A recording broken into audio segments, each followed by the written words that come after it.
नमस्कार दोस्तों, आज की वीडियो में आपका स्वागत है। और आज की वीडियो में हम देखेंगे कि पावर पॉइंट का इस्तेमाल कैसे किया जाता है। दोस्तों, ये हमारी पावर पॉइंट की सबसे पहली वीडियो है।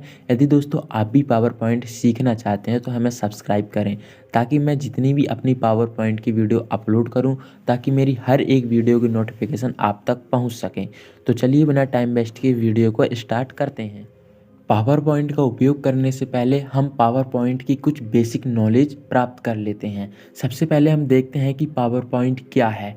माइक्रोसॉफ्ट पावर पॉइंट को पावर पॉइंट भी कहा जाता है। ये एमएस ऑफिस का एक पार्ट है जो माइक्रोसॉफ्ट कंपनी के द्वारा बनाया गया है। इसका इस्तेमाल प्रेजेंटेशन बनाने के लिए किया जाता है। दोस्तों, माइक्रोसॉफ्ट एक पावर पॉइंट का ही एक पार्ट होता है जो कि माइक्रोसॉफ्ट कंपनी द्वारा इसे बनाया गया है। अब देख लेते हैं इसको कि इसका इस्तेमाल क्या क्या बनाने में किया जाता है।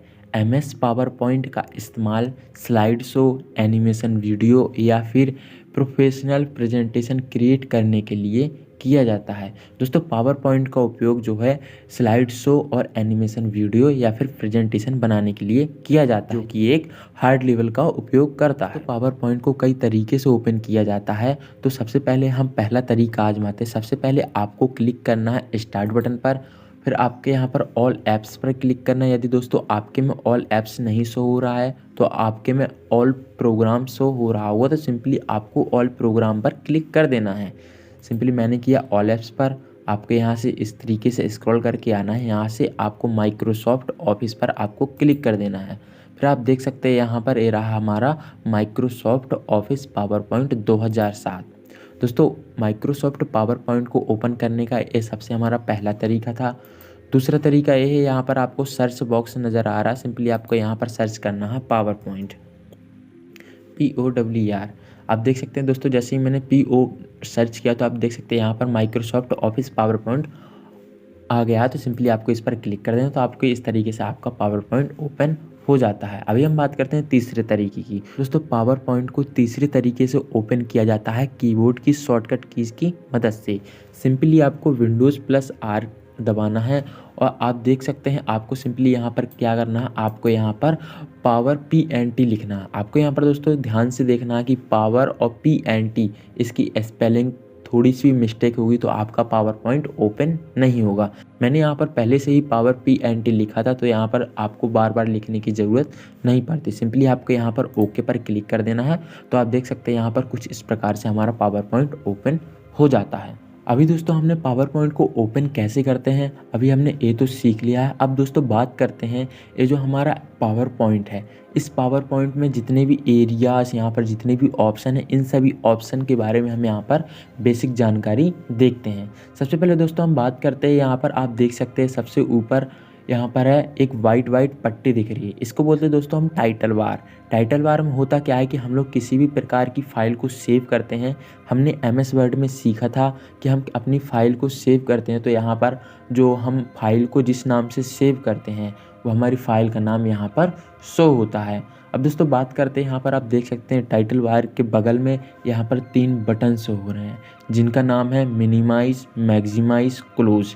मिनिमाइज़ के दोस्तों उपयोग होता है कि हमें दोस्तों जैसे ही हम लोग अपनी पावर पॉइंट को इस बटन से मिनिमाइज़ करते हैं तो हम अपनी किसी प्रकार की और दूसरी प्रकार की एप्लीकेशन को यूज कर सकते हैं। और फिर साथ ही साथ हमारा जो पावर पॉइंट है, पावर पॉइंट यहाँ पर टास्क बार में कुछ इस प्रकार से आ जाता है। तो हमें सिंपली टास्क बार से हमें पावर पॉइंट को ओपन करना है, तो हम कुछ इस प्रकार से अपने पावर पॉइंट को ओपन कर सकते हैं। अब दोस्तों बात करते हैं मैक्सिमाइज बटन की। दोस्तों मैक्सिमाइज बटन का उपयोग ऐसे होता है कि हमें मतलब एक साथ 2-2, 3-3 एप्लीकेशन का यूज करना है। तो सिंपल जैसे हमने इस पर क्लिक किया और इसकी जैसे कि साइज़ भी और हल्की करना है तो साइज़ भी हल्की कर सकते हैं। अभी जैसे मुझे पावर पॉइंट के साथ MS वर्ड भी चलाना है, सिंपली मैं जाऊँगा स्टार्ट बटन पर, यहाँ से मैं MS वर्ड को भी ओपन कर लेता हूँ। माइक्रोसॉफ्ट ऑफिस से यहाँ से मैं MS वर्ड को भी ओपन कर लेता हूँ और इसको भी मैक्सिमाइज़ कर देता हूँ। यहाँ पर आप देख सकते हैं दोस्तों मैं एक ही विंडोज़ पर 2-2 एप्लीकेशन चला रहा हूँ सिर्फ मैक्सिमाइज़ बटन की मदद से। अभी इसको क्लोज़ करते हैं। अब बात करते हैं दोस्तों क्लोज़ बटन की। दोस्तों जैसे ही मैं क्लोज़ बटन पर क्लिक करूँगा तो आप देख सकते हैं कि ये जो मेरा पावर पॉइंट है वो पावर पॉइंट पूरा का पूरा मेरा क्लोज़ हो चुका है। अभी हम फिर से विंडोज़ प्लस आर के साथ अपने पावर पॉइंट को ओपन करेंगे, ओके पर प्रेस करेंगे तो आप देख सकते हैं हमारा पावर पॉइंट फिर से ओपन हो जाता है। अब दोस्तों बात करते हैं, यहाँ पर एक लेफ़्ट कॉर्नर में यहाँ पर 3 बटन दिए होते हैं। सबसे पहले तो दोस्तों हम बात कर लेते हैं, यहाँ पर 3 बटन नहीं होते, यहाँ पर हम और काफ़ी ज़्यादा भी बटन ऐड कर सकते हैं। यहाँ पर आप देख सकते हैं हल्का सा एरो का सिंबल है, सिंपली हम इस पर क्लिक करेंगे तो आप यहाँ से जिस भी प्रकार के ऑप्शन को ऐड करना चाहते हो तो सिंपली आपको यहाँ पर उस पर टिक करते जाना। जैसे मुझे ओपन के सिंबल को ऐड करना है तो जैसे मैं ओपन के सिंबल पर टिक करता हूँ तो आप देख सकते हैं यहाँ पर ओपन के सिंबल मेरा आ चुका है। इसका शॉर्टकट तरीका होता है Ctrl+O और सेव करने की शॉर्टकट कीज़ होती है Ctrl+S। अब दोस्तों बात करते हैं ये जो रीडो और अंडो। अभी दोस्तों आप समझ गए होंगे कि ये जो 3 ऑप्शन है इनका उपयोग किया जाता है, ये रहा, इसका उपयोग किया जाता है फाइल को सेव करने का, और इसका उपयोग किया जाता है हम किसी टेक्स्ट को डिलीट कर दे तो उसको वापस पाने का, और इसका उपयोग होता है जैसे हमने उस टेक्स्ट को वापस ले लिया, अब उसी टेक्स्ट को फिर से डिलीट करना। मतलब दोस्तों इसको बोलते हैं हम अंडो बटन और इसको बोलते हैं हम रीडो बटन। और यहाँ से आप जितने भी प्रकार के आप यहाँ से ऑप्शन को ऐड करना चाहते हो तो सिंपली आपको वहाँ पर टिक करते जाना, तो आपके सारे के सारे यहाँ पर ऑप्शन शो हो जाएंगे। फिर इसके बाद दोस्तों बात करते हैं ऑफिस बार बटन की। दोस्तों ये ऑफिस बार बटन आपको आना चाहिए क्योंकि ये ज़्यादातर पावर पॉइंट और MS वर्ड में इसका उपयोग ज़्यादातर किया जाता है। सबसे ज़्यादा उपयोग किया जाने वाला हमारा यही ऑफिस बार बटन होता है, ये सभी को आना चाहिए। तो दोस्तों आप बात करते हैं कि इसका उपयोग कैसे करते हैं। सबसे पहले हम जैसे ही ऑफिस बार बटन पर क्लिक करते हैं तो आप देख सकते हैं यहाँ पर कुछ इस प्रकार से हमारे सामने विंडो खुलकर आती है। सबसे फर्स्ट नंबर पर आता है हमारा न्यू। दोस्तों जैसे ही हम लोग न्यू पर क्लिक करेंगे तो हमारे यहाँ पर एक न्यू स्लाइड मतलब न्यू पेज ओपन हो जाएगा। और दोस्तों उसके बाद आता है हमारा ओपन। दोस्तों ओपन का इस्तेमाल किया जाता है जैसे कि किसी पुरानी फाइल को हमने सेव किया है, उस फाइल को ओपन करने के लिए ओपन का उपयोग किया जाता है। अब उसके बाद आता है दोस्तों सेव। दोस्तों सेव का उपयोग किया जाता है किसी फाइल को सेव करने के लिए। और उसके बाद दोस्तों नेक्स्ट है हमारा सेव एज। दोस्तों सेव एज का प्रयोग किया जाता है कि जैसे मान लो कि सेव से हमने किसी फाइल को सेव किया। एग्जाम्पल के लिए मैं आपको यहाँ पर एक फ़ाइल टाइप कर देता हूँ। जैसे मैंने यहाँ पर एक फ़ाइल टाइप की है, डॉक्यूमेंट है मेरा, और मैंने यहाँ से इसको सेव कर दिया। अभी मैं इसको डेस्कटॉप में सेव कर देता हूँ। डेस्कटॉप में मैंने इसको सेव किया, क्लोज़ किया। आप देख सकते हैं ये रही मेरी पावर पॉइंट की फाइल। सिंपली मैं इसको ओपन करता हूँ और आप देख सकते हैं जैसे ही मैंने सेव किया था तो मेरी फाइल सिंपली नॉर्मली ओपन हो चुकी है। मैंने इसको डेस्कटॉप पे सेव किया था दोस्तों, आपको याद रखना है। फिर जाएंगे, अब हम देखते हैं कि सेव एज का प्रयोग क्या होता है। दोस्तों सेव एज का प्रयोग ऐसे होता है कि हमारी ये जो फाइल है हम इसी फाइल को दूसरी लोकेशन पर सेव एज का प्रयोग किया जाता है। जैसे मैं सेव एज पर क्लिक करता हूं तो यहाँ पर फिर से ऑप्शन आता है कि आप अपने फाइल का नाम भी चेंज कर सकते हैं और आप अपनी लोकेशन भी यहाँ पर चेंज कर सकते हैं। जैसे मुझे डाउनलोड में करना है, यहाँ पर मैंने F9 के नाम से मैंने अपनी फ़ाइल को सेव किया है। यहाँ से सिंपली सेव कर दूँगा तो मेरी डाउनलोड में भी मेरी जो फाइल है सेव हो जाएगी और डेस्कटॉप में भी मेरी जो फाइल थी वो पहले से ही सेव रहेगी। अभी करते हैं इसको कैंसिल। अब देखते हैं आगे दोस्तों। अब इसके बाद आता है दोस्तों हमारा प्रिंट। दोस्तों प्रिंट का उपयोग किया जाता है अपने डॉक्यूमेंट को प्रिंट करने के लिए। प्रिंट में आप देख सकते हैं यहाँ पर 3 ऑप्शन दिए होते हैं। जैसे ही सबसे फर्स्ट नंबर का है हमारा प्रिंट। दोस्तों जैसे ही हम लोग प्रिंट पर क्लिक करते हैं तो यहाँ पर एक डायलॉग बॉक्स ओपन होता है प्रिंट का। यदि दोस्तों आप इस डायलॉग बॉक्स को पूरा विस्तार से समझना चाहते हो तो इसकी लिंक आपको डिस्क्रिप्शन में मिल जाएगी, तो आप यहाँ से इस सारे बॉक्स को विस्तार से बेसिक तरीके से इसकी जानकारी ले सकते हैं। अब दोस्तों बात करते हैं प्रिंट में जो हमारा सेकंड है क्विक प्रिंट। दोस्तों क्विक प्रिंट का उपयोग किया जाता है हमें कोई किसी चीज़ को इमरजेंसी प्रिंट करना है तो जैसे ही हम क्विक प्रिंट पर क्लिक करेंगे तो डायरेक्टली हमारा डॉक्यूमेंट प्रिंट हो जाएगा। उसके बाद है दोस्तों हमारा प्रिंट प्रीव्यू। दोस्तों प्रिंट प्रीव्यू का उपयोग किया जाता है जो हमने डॉक्यूमेंट या फिर अपना पेज बनाया है वो हमारा प्रिंट होने से पहले किस प्रकार से दिखेगा।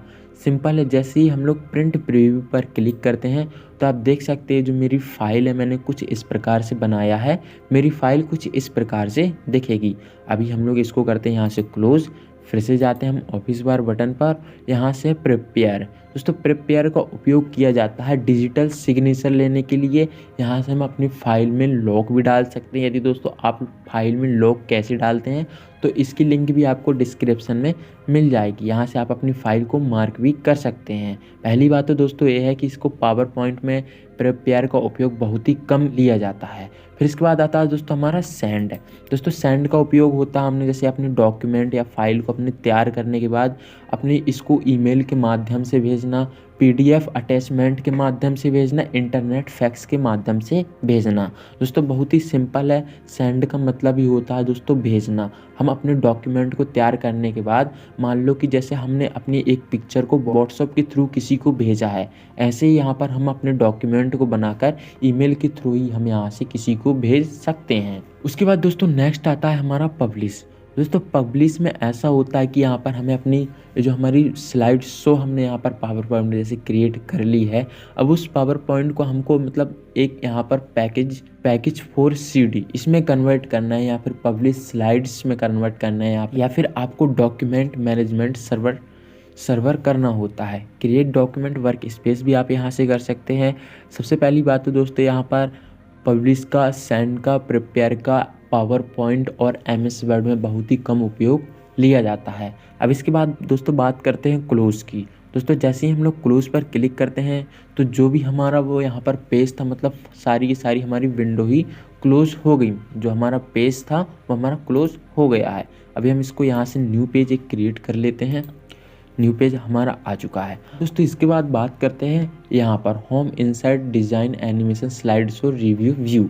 इनको क्या कहते हैं दोस्तों? इनको बोलते हैं मेन्यू बार। लेकिन दोस्तों अभी इनका नाम चेंज कर दिया गया है। अब दोस्तों इनको टैब के नाम से जाना जाता है, जैसे कि home tab, inside tab, design, animation, slide show और रिव्यू, व्यू टैब।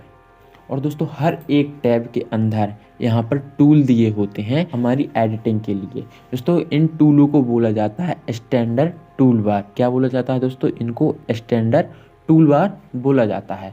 अब दोस्तों बात करते हैं यहाँ पर जो इस प्रकार की इतना एरिया दिख रहा है, इनको बोलते हैं दोस्तों स्लाइड शो। यहाँ पर जितने भी हम अपनी स्लाइड को इंसर्ट करेंगे यहाँ इसके माध्यम से, तो यहाँ पर जितने भी हम लोग अपने जितने भी स्लाइड में एडिटिंग करेंगे, यहाँ पर कुछ टाइप करेंगे और जैसे इसमें भी टाइप करेंगे कुछ इस प्रकार से, तो हम सारे के सारे यहाँ पर देख सकते हैं और हर एक पेज पर चेंजेस कर सकते हैं। बहुत ही सिंपल है दोस्तों। फिर इसके बाद आता है दोस्तों हमारा क्लिक टू ऐड नोट्स।